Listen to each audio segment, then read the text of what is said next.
excellente journée à tous.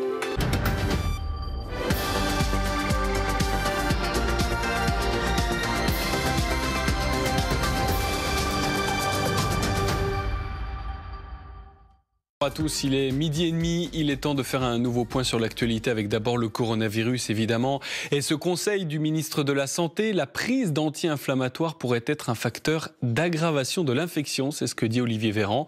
En cas de fièvre, il faut donc prendre du paracétamol au lieu des ibuprofènes ou de la cortisone et si vous êtes déjà sous anti-inflammatoire, le mieux c'est de demander conseil à votre médecin, nous dit le ministre.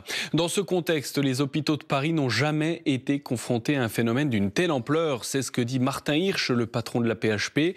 Il le dit dans le journal Le Monde, citant les 900 tests pratiqués rien qu'hier, 20% étaient positifs. Il peut y avoir une augmentation des cas graves de 20 à 30% par jour, ce qui représenterait 400 patients nécessitant simultanément des soins critiques en Ile-de-France d'ici 10 à 15 jours, détaille-t-il. Mais les équipes hospitalières sont prêtes, nous rassure Martin Hirsch.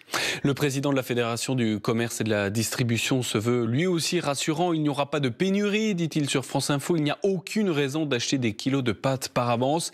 Il y en aura et il y en aura tous les jours, car avec la santé, le secteur alimentaire est le secteur prioritaire absolu. Vu la période dans les trains, il faut peut-être arrêter les contrôles à bord des TGV, par exemple. C'est l'idée sur France Info d'Éric Meyer du syndicat Sudrail, reçu lundi par la direction de la SNCF pour exiger des mesures de protection pour les salariés et les voyageurs. Après-demain, il faudra faire avec 8 trains sur 10 sur les grandes lignes, car des salariés de la SNCF ne pourront pas travailler, obligés comme beaucoup de garder leurs enfants en raison de la fermeture des écoles. Les villes nettoient en ce moment les isoloirs, les urnes, les bureaux de vote dans leur ensemble sont préparés aujourd'hui dans ce contexte particulier. Premier tour des municipales demain. La campagne officielle est terminée depuis minuit. Le Premier ministre redit sa conviction de la bonne tenue des élections, y compris pour le second tour la semaine prochaine. Des victimes toujours dans le monde avec ce coronavirus. L'Iran, troisième pays le plus touché, annonce 97 décès supplémentaires liés à ce virus. Le nombre de morts totales dans ce pays est de 611. Bientôt l'état d'alerte en Espagne pour mobiliser tous les moyens sanitaires. Il sera déclaré pour 15 jours. Après un conseil des ministres extraordinaire aujourd'hui. Des conséquences également économiques, en particulier dans le secteur aérien. La compagnie néerlandaise KLM annonce qu'elle va supprimer jusqu'à 2000 emplois dans les prochains mois pour faire face à la pandémie.